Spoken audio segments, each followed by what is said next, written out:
talk a little bit about tactical response and James's family. It's hard to condense 25 years down into a few minutes, but I've got some good funny stories. But what I wanted to say before I tell the stories, I wrote down and I'm going to read to you, because those of you that do know me know that if I don't read it, I'll be up here for hours. So, you know, I met James Yeager 25 years ago and was honored to be his friend. He was a mentor, a teacher, a counselor, and many other things to me, just like he was to everyone here. I know y'all all have the same story. Unlike any other person I know, he had the greatest and longest lasting impact on my life. Tactical Response was founded in 1996 when James Yeager said that we have all this training and knowledge and we need to share it and start a training company.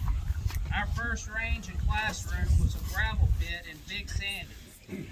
I love this company and I look forward to its continued success under the very capable leadership of James's daughters Kayla and Heather's husband Joey, and its instructor cadre consisting of Joey Glover, Jay Gibson, Tim Morris, Louis Carras, Brian Greenwell, and the adjunct instructors Nate Garrison, Phil Blevins, and Stephen Davis. And while these ladies and gentlemen will carry Tactical Response well into the future, I would also like to mention the early staff that founded and built Tactical Response from 1996 into the mid-2000s and helped make this company what it is today. It began with Alan Webb, Barry Yeager, Taz Sturgill, who I know is up there talking with James right now, may he rest in peace, and in 1999 came Aaron Little, followed soon after by John Scarborough, Mike Altman, Don Reber, Scott Gatlin, Luke Metcalf, Noah Metcalf, Greg German, Larry Hickey, Dave Keenum, Sherman House, Shay Van Blyman, and Jay Gibson, who is the longest serving instructor with Tactical Response. There were others that came after those that I named, but James considered these guys the founders and builders of this company. Not only did James make me a part of his family, but Rebecca, Kayla, and Heather always made me feel a part of the family. Rebecca was always there steadfastly supporting James in everything he did. Rebecca, I don't know where you're at, but right here, straight in front. He told me many times that he, hold on, I lost my place. He told me many times that he adored you, and many times he said he could not have done all he did without you and the girls' support.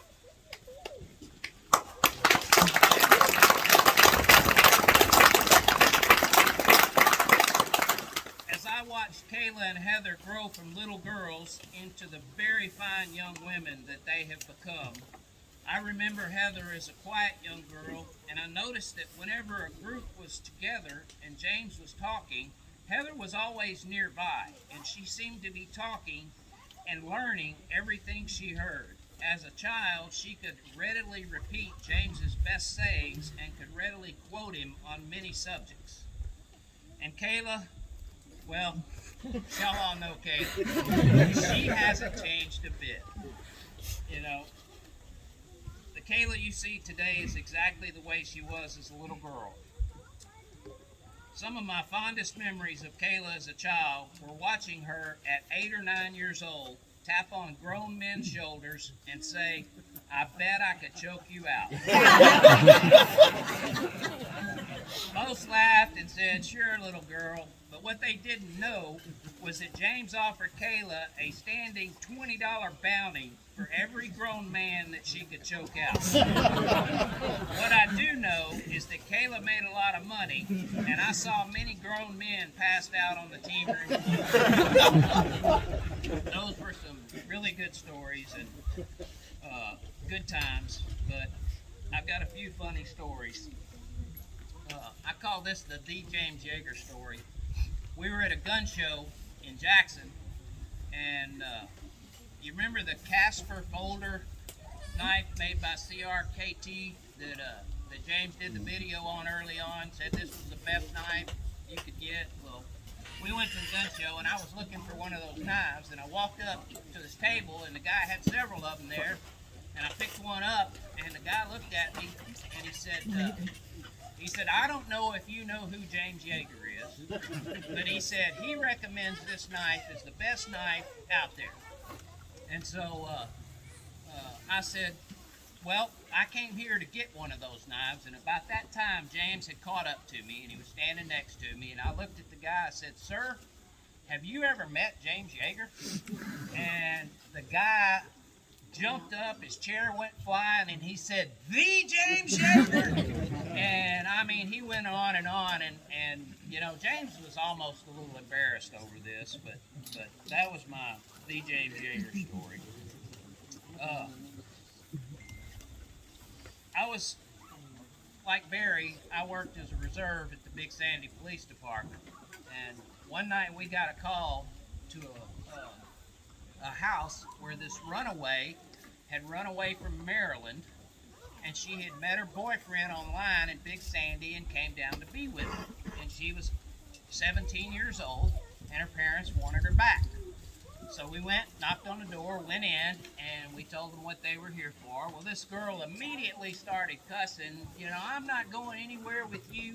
I'm 3 days away from being 18 years old, and I'm staying with my boyfriend, and I love him. And James has not said a word yet. And I'm standing there listening to her, and finally I told her, I said, ma'am, I understand. In 3 days you can come back and we won't bother you. But until then, your parents want you back and you're going back. And she said, fuck y'all, I ain't going back and everything. So James walked up, got right in her face and said, ma'am, have you ever seen that show on TV called Cops? And she said, yeah, I love that show. I watch it all the time. And he said, then you know how the fuck this is going to end. Turn around, you get it, find you back, and we'll leave. That was James. That's awesome. Last one. Okay, let me pick the best one then.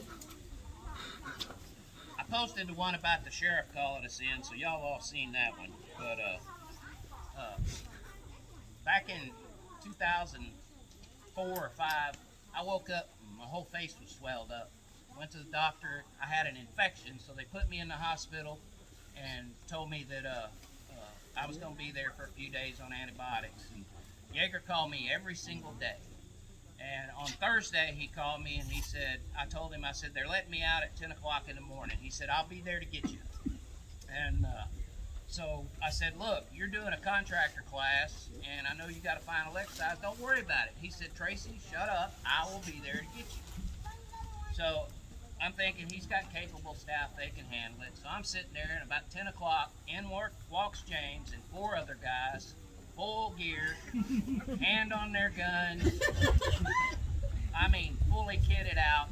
And Yeager said, Mr. Hightower, we're your security team. We're here to escort you back to your home. They put me in the middle of the formation. They walked me out of that hospital. I mean, I felt like a Saudi king. Everybody there in the hospital was, who is that guy? What's going on? And everything. Got out to the car. There's 2 vehicles, and there's 4 other guys surrounding the vehicles. And so we get in the car, and they take me home. And I'm pretty sure that the police showed up afterwards. We were already gone by then. So thank you for listening.